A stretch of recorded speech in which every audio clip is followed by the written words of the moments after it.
wherever you are, wherever you live, water is the liquid of life, as vital as the air you breathe. All the ancient races knew that not only life itself, but the very roots of society were dependent on water. And the rain god always stood high in the pantheon of deities. Never has there been built since the beginning of time a human habitation that was far from water supply. Water on the surface, or a store of water close by underground. Nowadays, most of us fetch and carry no more. Water is delivered to us where we need it, whenever we want it. Turn a faucet, and there is water, at any hour of the day or night. We are connected with a cosmic cycle, a gate and a pipeline to the clouds, and to all the earth and sea. That pipeline runs through the frames of our houses, under the surface of our streets, back through the treatment plants, the aqueducts, the reservoirs. No matter what the route, our water supply leads to the clouds.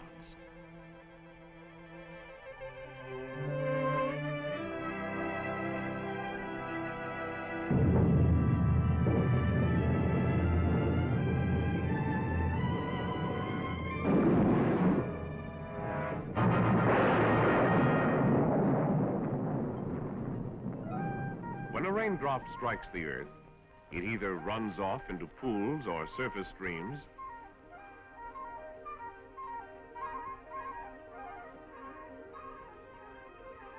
or it sinks into the ground.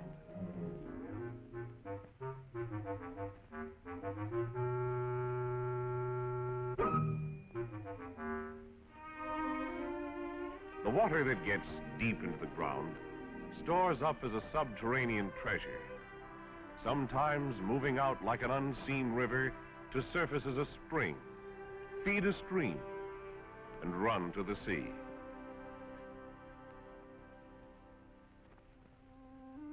Some of the water never gets deep down. It is taken up by plant roots. The plants use the water and pass it along into the sky. 180 gallons may transpire from a big oak tree in a day. An acre of grass may send up 750 tons of water in one growing season. Evaporation can lower the surface of a lake 6 or 8 feet within a few months. Surface water of streams, except that which evaporates, runs to the sea, to be drawn up to form clouds. This is the cycle of water by which all life survives, the cycle which we tap by different methods according to our location. In some cases, we gather our water from distant streams and store it in reservoirs. Or we take it from rivers and lakes direct. Or we pump it out of the ground. We dig and build vast installations that are the wonders of the modern world, the oaken buckets of this age. Through a bountiful natural cycle and the wonders of engineering, we have come to take for granted an abundance of water.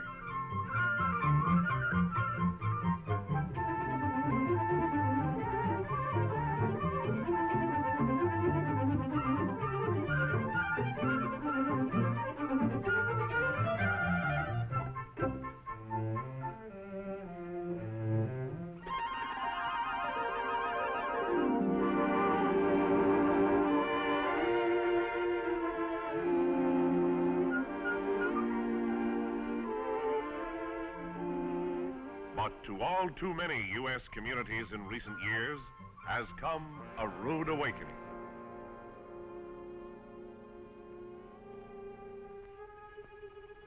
This will be the 53rd day without rain. The forecast is fair and warmer. According to city officials, there is not enough water to maintain pressure for another 30 days.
Dare we take our water supply for granted, as we do the air we breathe? In many parts of the United States, long-established sources of water, unfailing even in the driest seasons, have become inadequate shallow basins. Underground water, once close to the surface of the earth, has fallen as much as 800 feet in some locations. Prolonged water famines are turning once fertile farmlands into arid wastes. How in this great age could we ever run short of water? What is happening to the nation's water supply? First of all, it takes a lot of water every day. Every day, families who once got along with a well or a cistern are being provided with running water. Gone are the days when plumbing was a luxury. All of us did 60 years ago. We are cleaner than we used to be. But that's all. The fact is, there are more and more of us every year. Yes, America is still growing, and as we grow, so does our need for more water.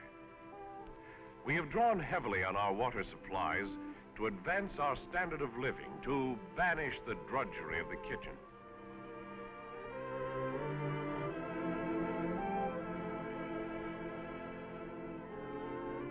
More and more, air conditioning is a factor in our trend to comfortable living. The air conditioning system of a large building may use 3 million gallons of water a day, as much as a city of 25,000 people. And in industry today, water is the universal raw material. Almost no product we take for granted could be made without water. From the steel your car is made of, to the gasoline that turns its wheels, from the can of peas you will find on the table, to the baby's new rompers.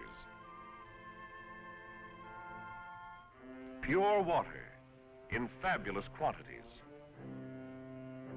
24 gallons to produce a pound of paper. Up to 10 gallons to produce a can of vegetables. 70 gallons to make a pound of woolen cloth. 10 gallons of water to produce every gallon of gasoline. 65,000 gallons to produce a ton of highly finished steel. 750 gallons of water to produce a ton of dry cement. In agriculture, there is still another growing use for water. Irrigation, which turns barren acres into productive farms, was once confined to the West. Now, the watering of more than 1 million acres east of the Great Plains is a common practice. But even as the need for more water grows, the watersheds, which nature fashioned to give us an ample supply, are being despoiled. Cut over, burned over land has been exposed to the gouge of the rain, letting it cut off topsoil and run uselessly away with a load of silt to clog dams and reservoirs. Because of silt deposits, it is estimated that 1 out of 5 of the nation's reservoirs will be useless in less than 50 years. Unchecked stream pollution, which befouls our lakes and rivers with filth and scum, is ruining billions of gallons of water every year. To reclaim much of this contaminated water by purification, as well as eliminate natural impurities, intricate water treatment plants have been built. As many of our cities have continued to expand, however, they have outgrown their water treatment plants. The lack of waterworks facilities and equipment is still another reason for short supply. Strange as it may seem, there is all the water there ever was. But today, it is too often in the wrong places, or too much at the wrong time. As spring follows winter, streams overflow and flood the towns and farmlands.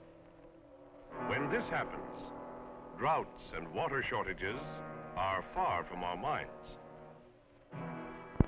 But in flood or famine, the basic need still remains: well-distributed supplies of usable water.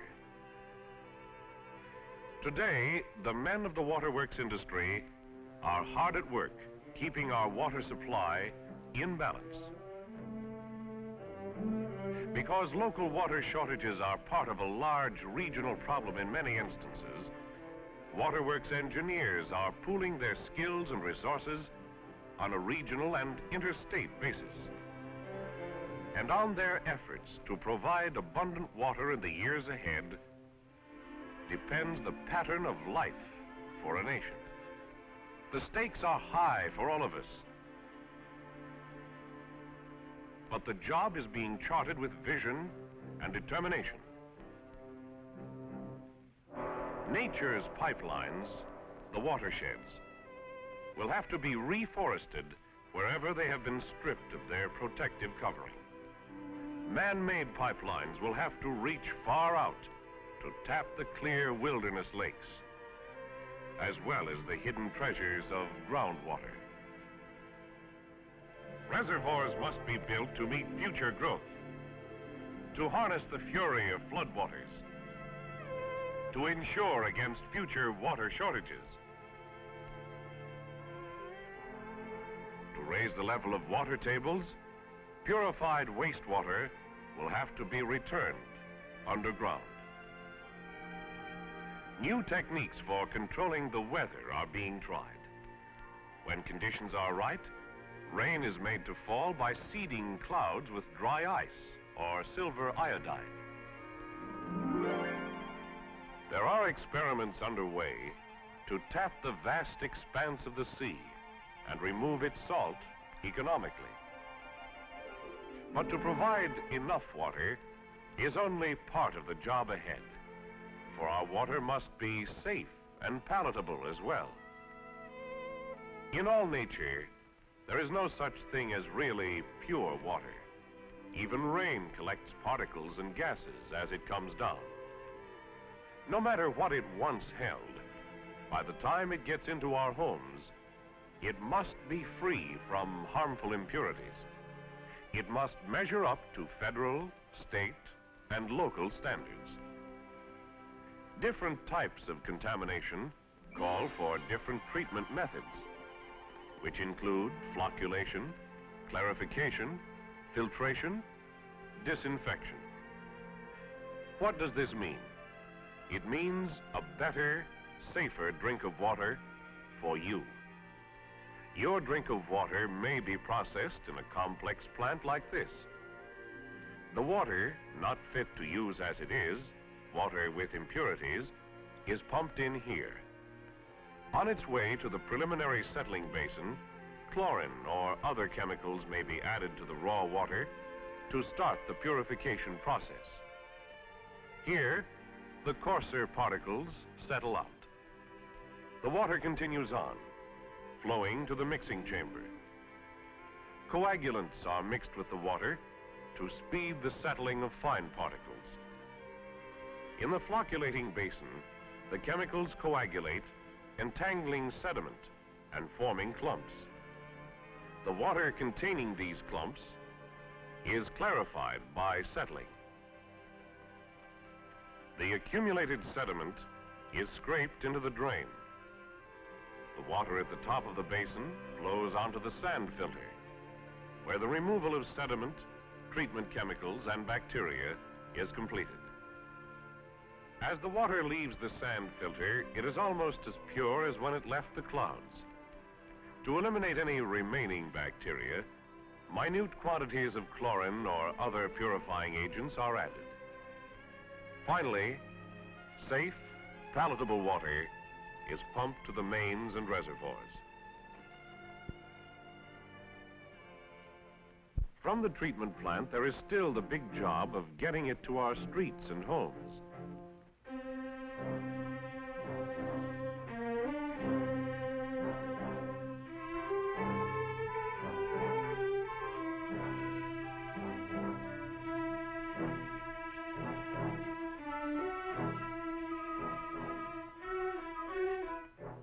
Yes, waterworks operation is a skilled and technical profession, requiring trained and experienced personnel. This is a big industry, water supply. By weight of material handled, 7 times as big as all other industries put together. To keep us supplied around the clock, it takes big installations with proper types of equipment. Buildings, basins and filters, power substations, electric switching equipment, electric motors and pumps, automatic pumping stations. But vast though today's waterworks installations may be, they are not sufficient for the years ahead. The United States Public Health Service reports almost 6,000 communities with no waterworks need and could support such facilities. To meet these needs, as well as to provide for the normal expansion of existing waterworks, will mean an estimated 3,000 new treatment plants,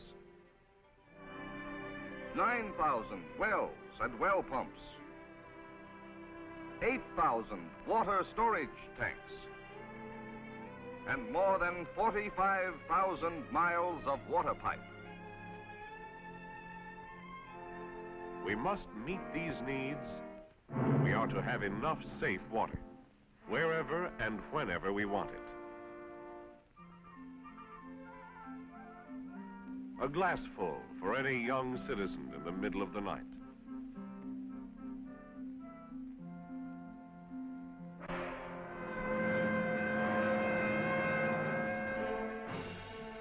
$50,000 gallons on short notice to fight a fire.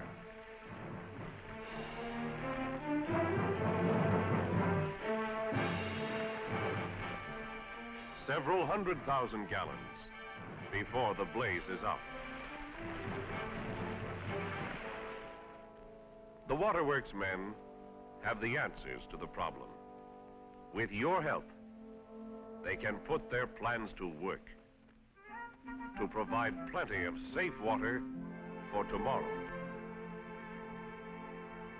You and I must understand and support the water supply projects affecting our communities.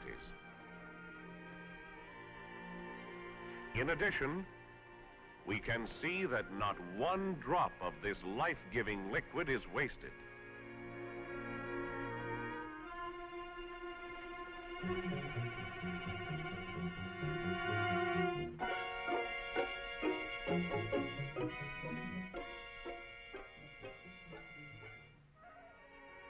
The health and happiness of our communities will be determined by how well we meet the needs for safe, abundant water. For we, too, are part of the cycle, like the oak tree and the acres of grass. Without water, life dries back to a crust, a world of dust and sun. Without water, life, of individuals or nations, perishes. All day